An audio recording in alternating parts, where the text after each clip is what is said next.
Welcome friends. आज है 9 सितंबर 2021। राष्ट्रीय संस्करण दैनिक जागरण से संबंधित जितना भी इम्पोर्टेंट न्यूज़ है 9 सितंबर के सारे न्यूज़ को हम लोग इस वीडियो में डिस्कस करेंगे। तो आइए देखते हैं पहला इम्पोर्टेंट न्यूज़। T20 विश्व कप में धोनी होंगे मेंटर। T20 विश्व कप का आयोजन कब होगा? तो 2021 में होगा। और डेट क्या है? तो 17 अक्टूबर से शुरू होगा। और कहाँ शुरू होगा? तो आपको याद रखना है UAE प्लस ओमान में। ठीक है, UAE plus Oman, United Arab अमीरात और ओमान में शुरू होगा। इसमें जो है T20 विश्व कप में धोनी को बनाया गया है टीम इंडिया का मेंटर। इसे आपको ध्यान रखना है। और अश्विन की वापसी हो गई है। साथ में जो टीम इंडिया का चयन हुआ है इसे आप लोग देख लीजिएगा। ठीक है, इसे आप लोग देख लीजिएगा। नेक्स्ट न्यूज़ है कि कोरोना से हर मौत की वजह इलाज में लापरवाही नहीं है। ठीक है, इस सुप्रीम कोर्ट के द्वारा बोला गया है कि कोरोना से हर मौत की वजह जो है इलाज में लापरवाही नहीं है। सुप्रीम कोर्ट के वर्तमान में चीफ जस्टिस ऑफ इंडिया कौन है? तो NV रमन्ना है। NV रमन्ना है, चीफ जस्टिस ऑफ इंडिया हैं। NV रमन्ना किस नंबर के हैं? 48वें नंबर के हैं। भारत के महान्यायवादी कौन है? KK वेणुगोपाल। भारत के महान्यायवादी जो हैं आर्टिकल 76 में आते हैं। सॉलिसिटर जनरल ऑफ इंडिया कौन है? तो तुषार मेहता हैं, तुषार मेहता। उसके बाद है NGT, नेशनल ग्रीन ट्रिब्यूनल। इसकी स्थापना 2010 में की जाती है। और इसके अध्यक्ष कौन है? आदर्श कुमार गोयल इसके अध्यक्ष हैं। ठीक है। नेक्स्ट है कि बेटियां भी NDA के मार्फत सेना में होंगी भर्ती। नेक्स्ट है कि त्यौहार से पहले किसानों को MSP बढ़ोतरी का तोहफा। MSP इसका फुल फॉर्म क्या होता है? Minimum support price. इस पर मुहर कौन लगा दी है? तो कैबिनेट ने मुहर लगा दी है। ये क्वेश्चन UPSC के द्वारा पूछा गया है। ठीक है। इसके बाद आपको ध्यान रखना है कि वर्तमान में भारत के कृषि मंत्री कौन है? तो नरेंद्र सिंह तोमर हैं। जो MSP है कितना बढ़ाया गया है? तो तिलहन पर बोला गया है कि 400 रुपये बढ़ाया गया है। ठीक है, तिलहन पर 400 रुपये बढ़ाया गया है। अब तिलहन अगर 1 क्विंटल मतलब 100 किलो बेचने पर जो है 5050 रुपया मिलेगा। जबकि गेहूं पर जो है 40 रुपया बढ़ाया गया है MSP प्रति क्विंटल। अब गेहूं का रेट हो गया है 2015 रुपया प्रति क्विंटल। ठीक है। नेक्स्ट न्यूज़ है कि तालिबान को लेकर पाक की जिम्मेदारी भी तय हो। इसमें रूसी सुरक्षा परिषद के सचिव जो हैं निकोले पेत्रुसेव ने बुधवार को जो है नई दिल्ली में भारत के प्रधानमंत्री से मुलाकात की है। इसमें आपको याद रखना है कि NSA भारत के NSA कौन है? एग्जाम में पूछा जाता है। तो भारत के राष्ट्रीय सुरक्षा सलाहकार हैं अजीत डोभाल हैं। ठीक है। उसके बाद ये रसिया के हैं, तो रसिया के बारे में जान लीजिए। तो रसिया के राष्ट्रपति कौन है? व्लादिमीर पुतिन है। ठीक है। राजधानी मॉस्को है। और जो रसिया है उसकी संसद को क्या बोला जाता है? डीमा बोला जाता है। जो रसिया देश है एशिया और यूरोप में इसका विस्तार है। ठीक है, जो रसिया देश है इसका आधा विस्तार आपके यूरोप में है और आधा विस्तार आपके एशिया में है। ठीक है। उसके बाद नेक्स्ट पॉइंट है कि इंदिरा गांधी अंतर्राष्ट्रीय एयरपोर्ट कहाँ स्थित है? जो इंदिरा गांधी अंतर्राष्ट्रीय एयरपोर्ट है नई दिल्ली में स्थित है। ठीक है, दिल्ली में स्थित है, इसे आपको याद रखना है। वायुसेना के लिए खरीदे जाएंगे 56 परिवहन विमान। इसमें आपको याद रखना है कि जो सुरक्षा मामले की समिति है उसके द्वारा मंजूरी दे दी गई है कि भारत जो है C-295 MW विमान खरीदेगा स्पेन के एयरबस डिफेंस एवं स्पेस कंपनी से। ठीक है। और जो आपकी C-235 MW परिवहन विमान है ये किसका स्थान लेंगे? तो एब्रो विमान का स्थान लेंगे। ठीक है, एब्रो विमान का स्थान लेंगे। ये नाम है एब्रो विमान का। ठीक है। इसमें आपको याद रखना है कि जो है 4 साल में जो है 4 साल मतलब कि 48 महीने में 16 विमान जो है स्पेन से तैयार भारत लाए जाएंगे। जो आपके 16 विमान है वो स्पेन से पूरी तरीके से बना के वहाँ से उड़ते हुए भारत में लाया जाएगा। जबकि जो 40 विमान है वो भारत में टाटा कंसोर्टियम के सहयोग से बनाया जाएगा। ठीक है, 40 जो विमान है भारत में ही टाटा कंसोर्टियम के सहयोग से बनाया जाएगा। ठीक है, इतना आप सभी को याद रखना है। नेक्स्ट है कि आत्मनिर्भरता मौजूदा वक्त की सामाजिक ज़रूरत। भदौरिया, तो भदौरिया कौन है? तो वायुसेना प्रमुख हैं RKS भदौरिया। ठीक है। नेक्स्ट इंपॉर्टेंट न्यूज है कि नागालैंड में एक और उग्रवादी संगठन ने छोड़ा हिंसा का रास्ता। उसका नाम क्या है उस संगठन का? तो उस संगठन का नाम है NSCN-K, निक्की ग्रुप। ठीक है, NSCN का फुल फॉर्म होता है national socialist council of Nagaland. इस संगठन ने भी अब जो हिंसा का रास्ता है छोड़ दिया है और सरकार से समझौता कर लिया है। ठीक है, इस बात को आपको ध्यान रखना है। बाकी जो कुछ यहाँ पर लिखा गया है इसे आप लोग पढ़ सकते हैं, क्योंकि पिछले आर्टिकल में सारा कुछ हम लोग इसे पढ़ चुके हैं। नेक्स्ट न्यूज है कि प्रधानमंत्री मोदी आज ब्रिक्स सम्मेलन में होंगे शामिल। ब्रिक्स, BRICS, ठीक है, ब्रिक्स। इसमें आपको ध्यान रखना है कि जो ब्रिक्स है इसका 13वें ब्रिक्स शिखर सम्मेलन की अध्यक्षता जो है भारत करेगा। भारत 2021 की अध्यक्षता कर रहा है। भारत दूसरी बार जो है ब्रिक्स की अध्यक्षता कर रहा है। पहली बार 2016 में गोवा में किया था। इस बार का थीम है निरंतरता, समेकन और सहमति के साथ सहयोग। ठीक है, साथ में आपको ध्यान रखना है जो ब्रिक्स है, BRICS, ब्रिक्स, इसमें कितने देश हैं? तो इसमें 5 देश हैं। शुरुआत में जो आज ब्रिक्स है इस शुरुआत में ब्रिक था। ठीक है, ES जो साउथ अफ्रीका जो 2010 में जुड़ा तो आपको हो गया ब्रिक्स। ब्राज़ील, रसिया, इंडिया, चाइना और साउथ अफ्रीका, इतना आप सभी को याद रखना है। नेक्स्ट क्वेश्चन है कि ट्विटर अधिकारी को नोटिस मामले में उत्तर प्रदेश ने की जल्द सुनवाई की मांग। तो सबसे पहले आपको याद रखना है कि जो ट्विटर इंडिया के तात्कालीन प्रबंधन निर्देशक कौन है? तो मनीष महेश्वरी। एग्जाम में पूछा जाता है कि ट्विटर इंडिया के तात्कालीन प्रबंधक निर्देशक कौन है? तो मनीष महेश्वरी है। साथ में जो ट्विटर इंडिया है इसके ग्रीवांस ऑफिसर, शिकायत अधिकारी कौन है? तो विनय प्रकाश। ठीक है, विनय प्रकाश, वेरी इंपॉर्टेंट है, दोनों पॉइंट आपको याद रखना है। नेक्स्ट न्यूज है कि घर घर जाकर टीका लगाना संभव नहीं, सुप्रीम कोर्ट ने कहा। विविधताओं से भरे भारत में ठीक चल रहा है टीका अभियान। कोरोना के 37,875 नए मामले मिले, जिसमें से 369 मरीजों की मौत हो गई है। इसमें आपको ध्यान रखना है सबसे अधिक जो मामला कोरोना के कहाँ पर आ रहा है? तो केरल में आ रहा है। ठीक होने की दर कितना है? तो 97.48 और मृत्यु दर है 1.33 और पॉजिटिव दर है आपकी 2.16 है। नेक्स्ट खबर देखिए, अफगानिस्तान में नवगठित तालिबान सरकार के मायने। 33 लोगों की कैबिनेट में से 20 का संबंध हक्कानी नेटवर्क या तालिबान के कंधार गुट से है। इसे भारत के लिए सही संकेत नहीं माना जा सकता है। पुरानी सरकार के कई चेहरों को नई कैबिनेट में जगह। इनकी पुरानी सरकार 1996 से 2001 के बीच में बनी थी। सबसे ज़्यादा फ़ायदे में जो हक्कानी है, जो हक्कानी नेटवर्क है, इसके संस्थापक हैं सिराजुद्दीन हक्कानी को गृह मंत्री बनाया गया है। उसके बाद है कम हुई मुल्ला बरादर की ताकत, ये ज़रूरत में नहीं है। उसके बाद नेक्स्ट न्यूज है कि किसी भी देश ने नहीं किया गर्मजोशी से स्वागत। घोषित आतंकियों के शामिल होने के कारण दुनिया के सभी देश को संशय। तालिबान सरकार को क्षेत्रीय फोरम में लाना चाहता है पाकिस्तान। पाकिस्तान तो चाहेगा ही। उसके बाद नेक्स्ट है महिलाओं के खेलने पर अफ़गानिस्तान में प्रतिबंध लगा दिया गया है।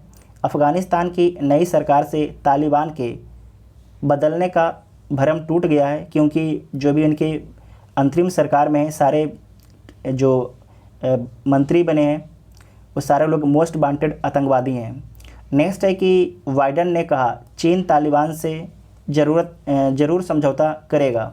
वो तो करेगा ही, आपको पता है कि वन बेल्ट वन रोड आपको हम डेली बोल रहे हैं, उसमें शामिल होना चाह रहा है अफ़गानिस्तान भी, और अफ़गानिस्तान शामिल होना चाह रहा है और चाइना उसको शामिल करना भी चाह रहा है। बाइडेन कौन है? तो जो बाइडेन है अमेरिका के राष्ट्रपति हैं, और अमेरिका के उपराष्ट्रपति कौन है? तो कमला हैरिस हैं। कमला हैरिस हैं, ठीक है। जो अमेरिका है उसकी राजधानी कहाँ पर है? तो वाशिंगटन DC है। आप लोग को बताना है कि वाशिंगटन DC जो है किस नदी के किनारे स्थित है। उसके बाद नेक्स्ट है कि पाक सेना में फेरबदल, LOC याद रखिएगा, LOC नियंत्रक रेखा, ठीक है। देखने वाला जनरल जो है प्रमोट हो गया है। ये क्या बन गया है?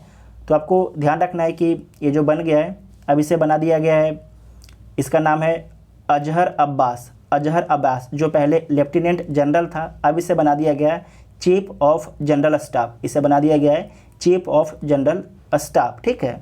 उसके बाद नेक्स्ट न्यूज है, सही ढंग से हुकूमत की तो मिसाल बन जाएगा तालिबान, ये जो महबूबा मुफ्ती हैं उनके द्वारा बोला गया है, तो हमारे काम की नहीं है। उसके बाद है तालिबान की सरकार बनने में चीन देख रहा है सिर्फ अपने हित। आपको बताया था कि वन बेल्ट वन रोड में चाइना जो है अफ़गानिस्तान को शामिल करना चाह रहा है। नेक्स्ट न्यूज है, $1 का मूल्य अभी है 73 रुपया 60 पैसा। उसके बाद है कि एयर इंडिया के लिए वित्तीय बोली 15 सितंबर तक रहेगी। टेक्सटाइल भी PLI दायरे में, PLI का फुल फॉर्म क्या होता है, प्रोडक्शन लिंक्ड इंसेंटिव, हिंदी में बोलते हैं उत्पादन आधारित प्रोत्साहन। ठीक है। टेक्सटाइल उद्योग को भी जो है PLI में शामिल किया गया है। इसमें आपको ध्यान रखना है कि इसके तहत जो भी कंपनियां भारत में निवेश करेगी, जिसकी पूंजी अगर 100 करोड़ कोई भी कंपनियां भारत में निवेश करती है, वो भारत की कंपनी हो या प्राइवेट कंपनी, उसे जो है टेक्सटाइल की जो है PLI जो स्कीम है उसका फ़ायदा मिलेगा। यह स्कीम क्या है, तो आपको ध्यान रखना है कि वर्तमान में जो भारत के टेक्सटाइल मंत्री हैं पीयूष गोयल है, इसमें बोला गया है कि जो भी कंपनी अगर 100 करोड़ रुपया निवेश करती है तो एक वर्ष के अंदर उसका टर्नओवर अगर 200 करोड़ होता है तो उस कंपनी को जो है 11% जो है इंसेंटिव दिया जाएगा। ठीक है, 11% उसको इंसेंटिव दिया जाएगा। अगर जिस कंपनी की जो कंपनी निवेश करती है भारत में 300, अगर एक ही साल के अंदर उस कंपनी को ये निश्चित रूप से 600 करोड़ रुपये का निर्यात करना हो, अगर 300 करोड़ रुपया वो निवेश कर रही है भारत में तो उसे 600 करोड़ रुपये का निर्यात करना ही होगा, तब उसे जो है इंसेंटिव का फ़ायदा मिलेगा। साथ में आपको जो ध्यान रखिएगा, पीयूष गोयल के द्वारा बोला गया कि अगर जो भी कंपनी है अगर अर्ध शहरी और ग्रामीण क्षेत्रों में अगर निवेश करती है तो उसको ज़्यादा प्राथमिकता दिया जाएगा। बोला गया है कि 2024-25 से लेकर जो है 5 वर्षों तक जो है जो टेक्सटाइल एरिया है, जो टेक्सटाइल एरिया में जो कंपनी काम करती है उनको इंसेंटिव दिया जाएगा। इस बात को आपको ध्यान रखना है। ठीक है। उसके बाद नेक्स्ट न्यूज़ है कि PLI योजना से कपड़ा उत्पादन का वैश्विक केंद्र बनना चाहता है भारत। ठीक हो, तो सही बात है। उसके बाद नेक्स्ट आइए, नीचे में कोई आपके लिए इम्पोर्टेंट है नहीं, यहाँ पर देख सकते हैं कि खाद्य तेलों के आयात में जो है बड़ी कमी का अनुमान लगाया गया है। अंतर्राष्ट्रीय खबर है कि इंडोनेशिया की ठसाठस भरी जेल में लगी आग और 41 कैदियों जिंदा जले। ये जान सकते हैं कि एग्ज़ाम में पूछा जा सकता है कि अभी किस देश की जो जेल में आग लग गया था और इतना लोगों की मौत हो गई, तो इंडोनेशिया में। ठीक है। अमेरिका में तेज़ी से बढ़ने लगा कोरोना के मरीज। हिंसा की संस्कृति को बढ़ावा देने पर भारत ने पाकिस्तान को फटकारा। उसके बाद है कि कनाडा में नस्ली नफरत के कारण हुई भारतीय युवक की हत्या। इसमें आपको ध्यान रखना है कि अगर आपके पास मैप है तो जो भी कंट्री अगर चर्चा में आता है, जैसे कनाडा आ गया, USA आ गया, इंडोनेशिया आ गया, तो उन सभी को आप खोल के एक बार ज़रूर देखा कीजिएगा। जैसे मैक्सिको आ गया, तो उन सभी का क्या कीजिएगा, आप मैप खोलिएगा, उसका लोकेशन देख लीजिएगा, उसका राजधानी देख लीजिएगा, उसका कुछ इंपॉर्टेंट शहर जरूर देख लिया कीजिएगा। जैसे पेरिस आ गया तो देखेंगे पेरिस किस देश में है, तो फ्रांस में है। ठीक है, पेरिस किस नदी के किनारे स्थित है, सीन नदी के किनारे पेरिस स्थित है। इस तरीके से सारे कुछ आप भी एफर्ट लगाइएगा। ठीक है। नेक्स्ट न्यूज है, सामने आया तालिबान का असली चेहरा। अफगानिस्तान में अंतरिम सरकार के गठन से यह साबित हुआ कि पुराने और मौजूदा तालिबान में कोई अंतर नहीं है। जो अपने आप को तालिबान बोल रहा था कि हम बदल गए, अब हम पुराने वाला तालिबान नहीं है जो 1996 से 2001 के बीच में शासन किए थे, लेकिन ऐसा कुछ भी नहीं है। जो तालिबान बोल रहा है, आपको हम बार बार बोल रहे हैं कि जो हाथी के दांत होता है, 2 दांत होता है, एक दिखाने वाला दांत होता है, एक खाने वाला होता है। तो तालिबान वही काम कर रहा है, दुनिया को दिखा रहा है कि हम भाई सब बदल गए हैं, लेकिन ऐसा कुछ भी नहीं। क्योंकि तालिबान का जो अंतरिम सरकार का गठन हुआ है उसमें सारे के सारे मोस्ट टेररिस्ट, जो मोस्ट वांटेड टेररिस्ट थे, उनको शामिल किया गया है। जो गृह मंत्री है, हक्कानी नेटवर्क का प्रमुख है। तो इस जो आपकी इसमें सारे कुछ इसी के बारे में बात की जाती है कि जो अफ़गानिस्तान में अंतरिम सरकार की गठन होती है, सारे लोग को, जो सारे आतंकवादी हैं उन्हीं को शामिल कर लिया जाता है। उसके बाद है कि शांति की राह पर पूर्वोत्तर, कार्बी शांति समझौते से असम के कार्बी आंगलोंग क्षेत्र में अलगाववादियों हिंसा को समाप्त करने में मदद मिलेगी।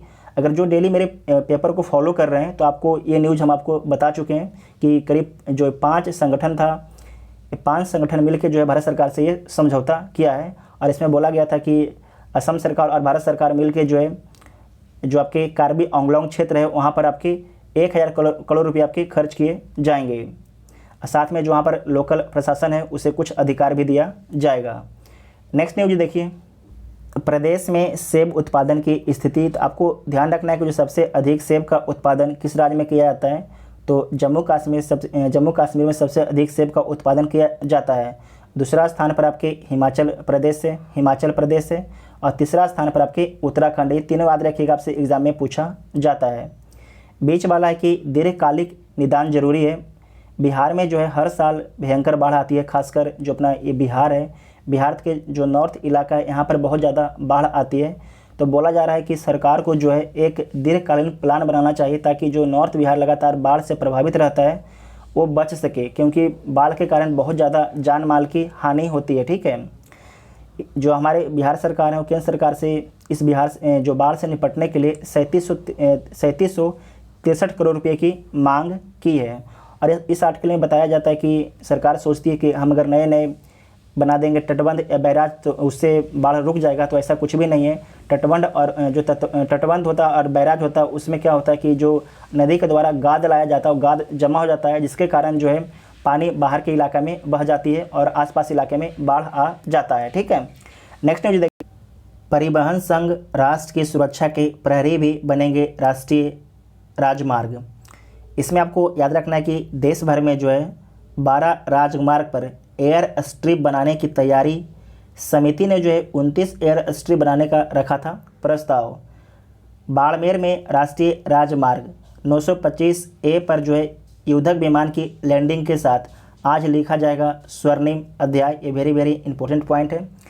साथ में आपको याद रखना है कि उत्तर प्रदेश में जो है आगरा लखनऊ एक्सप्रेसवे पर जो है वर्ष 2017 में जो है वायुसेना के लड़ाकू विमान जो है मिराज 2000 ने इस पर लैंडिंग की थी। तो ये भी आपको याद रखना है। ठीक है, इसमें आपको याद रखना है कि और भी कि द्वितीय विश्व युद्ध के समय जो है शुरू हुआ था ये व्यवस्था कि राष्ट्रीय जो राजमार्ग है यहाँ पर जो हमारे लड़ाकू विमान है उसे उतारा जाए। सबसे पहले ये चीज़ हुआ था द्वितीय विश्व युद्ध के समय, जर्मनी के हिटलर के समय। ठीक है, जर्मनी के हिटलर के समय। उसके बाद चीन ने 1989 में ऐसी स्ट्रिप बनाने की ड्रिल शुरू की।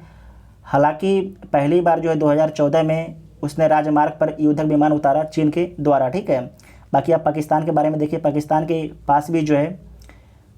पास भी ये पेशावर इलाहाबाद और इलाहाबाद लाहौर राजमार्ग पर 2-2 एयर स्ट्रिप वायुसेना के इस्तेमाल के लिए तैयार की गई है। तो वेरी वेरी इंपॉर्टेंट है पाकिस्तान के लिए और हमारे लिए अच्छा नहीं है।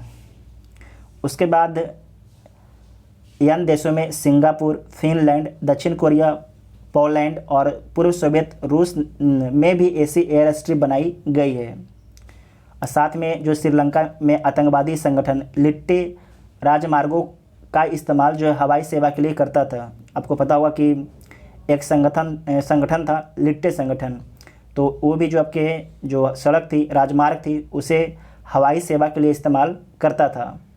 उसके बाद लास्ट में एक इम्पोर्टेंट न्यूज है, कुछ दिन पहले इस पर आर्टिकल भी आया था, आपको हम बताए भी थे कि हिमाचल में स्थापित होगा देश का पहला antibiotic API plant. Very important है, हिमाचल प्रदेश में जो है स्थापित होगा देश का पहला एंटीबायोटिक API प्लांट। API आपको हम बताए थे कि जो हमारी दवा कंपनी है उसके लिए API ज़रूरी है। API का फुल फॉर्म होता है एक्टिव फार्मास्यूटिकल इंग्रेडिएंट। फिर से बोल देते हैं, एक्टिव फार्मास्यूटिकल इंग्रेडिएंट, जिसे बोल सकते हैं कि दवाओं के लिए कच्चे माल का प्लांट। ठीक है, दवाओं के लिए कच्चे माल का प्लांट ये पहला बनाया जाएगा हिमाचल प्रदेश में। आपसे एग्जाम में पूछा जाएगा, क्योंकि देखिए कच्चा माल के प्लांट अगर हम हमेशा चाइना पर आत्मनिर्भर रहेंगे, चाइना पर मतलब आत्मनिर्भर नहीं, निर्भर रहेंगे, तो हमें कभी भी चाइना धोखा दे सकता है। हमें API में खुद आत्मनिर्भर होना पड़ेगा। ठीक है, ताकि हमें कोई अगर युद्ध के समय भी आ जाए तो हमें किसी और के देश का मुंह देखना ना पड़े। नेक्स्ट न्यूज खेल से संबंधित है कि विश्व कप ट्रॉफी नहीं जीते तो जा सकती है विराट कोहली की कप्तानी। विराट कोहली के कप्तानी में ही 2017 champion trophy, 2019 one day world cup, 2021 WTC final हारा है भारत। ठीक है, विराट कोहली के ही कप्तानी में। धोनी सिर्फ मेंटर बनने पर सहमति दी, जैसा के द्वारा बोला गया है। ठीक है, जो महेंद्र सिंह धोनी है इनका जन्म 7 जुलाई 1981 को होता है। 7 जुलाई 1981 को होता है। महेंद्र सिंह धोनी को जो है पद्म भूषण, पद्म श्री और राजीव गांधी खेल रत्न पुरस्कार दिया गया है। पद्म भूषण, पद्म श्री और राजीव गांधी खेल रत्न पुरस्कार दिया गया है। साथ में महेंद्र सिंह धोनी के बारे में याद रखिएगा कि 2007 में ICC वर्ल्ड 20 ट्रॉफी जीती। उसके बाद 2010 और 16 में महेंद्र सिंह धोनी की कप्तानी में जो है एशियन कप जीता गया। उसके बाद 2011 में ICC क्रिकेट वर्ल्ड कप जीता गया 50-50 ओवर का महेंद्र सिंह धोनी की कप्तानी में। उसके बाद 2013 में ICC चैंपियनशिप जीता गया धोनी की कप्तानी में। साथ में ICC spirit cricket of the decade किसे बोला गया है, तो महेंद्र सिंह धोनी को। ठीक है, बाकी नीचे में आप इन सब प्लेयर के बारे में देख सकते हैं अगर आपको इंटरेस्ट है पढ़ने में तो। ठीक है, नेक्स्ट न्यूज देखिए। जापान के आत्मसमर्पण के साथ चीन जापान युद्ध का अंत। अमेरिका के परमाणु हमले के बाद 1945 में आज ही जापान ने चीन के सामने आत्मसमर्पण किया और 1937 में मार्को पोलो ब्रिज पर झड़प से शुरू हुआ युद्ध का अंत हुआ। युद्ध में चीन के 3.5 करोड़ लोग मारे गए और जापान के करीब 2 लाख सैनिक की मौत हो गई। नेक्स्ट है कि मार्क II कंप्यूटर में कीट फंसने से हुआ कंप्यूटर बग शब्द का इजाद। 1947 में आज ही अमेरिका की हार्वर्ड यूनिवर्सिटी में मार्क II कंप्यूटर सिस्टम में एक कीट के कारण दिक्कत आई थी। इंजीनियरों ने इसे पहला कंप्यूटर बग कहा था। अब कंप्यूटर में खामियों की वजह बनने वाले सॉफ्टवेयर वे प्रोग्राम को भी बग कहा जाता है। ठीक है, इसके बारे में आप लोग जान लीजिए। उसके बाद है कि IIT ने बनाया इंसानी दिमाग से प्रेरित न्यूरॉन। ठीक है, दिल्ली में प्रौद्योगिकी संस्थान के विज्ञानियों के नमनोमेश से एक AI आर्टिफिशियल इंटेलिजेंस आधारित डिवाइस का प्रदर्शन हो सकेगा बेहतर। उसके बाद नेक्स्ट इम्पोर्टेंट न्यूज है, पौधे वाला एयर प्यूरीफायर बनाया। हर दफ्तर में हवा को साफ करने की प्रक्रिया को विस्तारित करने में है सक्षम। इसके बारे में इम्पोर्टेंट चीज़ है, इसे पढ़ लीजिए। दुनिया का पहला स्मार्ट बायोफिल्टर, इसके बारे में लिख भी लीजिएगा। IIT रोपड़ की startup up company urban air laboratory ने इस एयर प्यूरीफायर को विकसित किया है। अर्बन एयर लेबोरेटरी ने इस एयर प्यूरीफायर को विकसित किया है। इसके अनुसार यह दुनिया का पहला अत्याधुनिक स्मार्ट बायोफिल्टर है, दुनिया का पहला, जो सांस लेने वाली हवा को शुद्ध और ताज़ा कर सकता है। यह तकनीक जो है पत्तेदार पौधे के माध्यम से, यहाँ पर देख सकते हैं, पत्तेदार पौधे के माध्यम से हवा को साफ करने का काम करती है। कमरे की हवा जो है पत्तियों के साथ संपर्क में आकर मिट्टी जड़ क्षेत्र में जाती है जहाँ अधिकतम प्रदूषण शुद्ध होते हैं। इस प्यूरीफायर में अर्बन मुन्नार इफेक्ट और IIT रोपड़ की एक अन्य नई तकनीक ब्रीदिंग रूट्स का उपयोग किया गया है। इन तकनीकों से फाइटो रे मेडिएशन प्रक्रिया में तेज़ी लाई जा सकती है। फाइटो रे मेडिएशन एक ऐसी प्रक्रिया है जिसके द्वारा पौधे हवा से प्रदूषकों को प्रभावी ढंग से हटाते हैं। ये टर्म भी याद रखिएगा, UPSC पूछ सकता है, कोई भी एग्ज़ाम BPSC पूछ सकता है, कोई भी एग्ज़ाम इस टर्म को पूछ सकता है। ये टर्म क्या है, इसके माध्यम से क्या होता है कि पौधे हवा से जो है प्रदूषक को प्रभावी ढंग से हटाते हैं। पौधे जो हैं हवा से प्रदूषक को प्रभावी ढंग से हटाते हैं। फाइटो रे मेडिएशन जो ये शब्द है इसका अर्थ ये होता है, ठीक है, कि जो पौधे होते हैं हवा से प्रदूषकों को प्रभावी ढंग से हटाते हैं। उसके बाद नेक्स्ट है आपकी खट्टी मीठी खबर, आप लोग इसे खुद पढ़ लीजिएगा, इसे हम नीचे स्क्रॉल कर देते हैं, ठीक है। आप लोग कमेंट करके बताइएगा कि वीडियो आपको कैसा लगा। साथ में जो अभी तक टेलीग्राम ग्रुप ज्वाइन नहीं किए हैं, टेलीग्राम ग्रुप ज्वाइन कर लीजिएगा, जिसका लिंक आपको डिस्क्रिप्शन में दिया गया है। Thank you.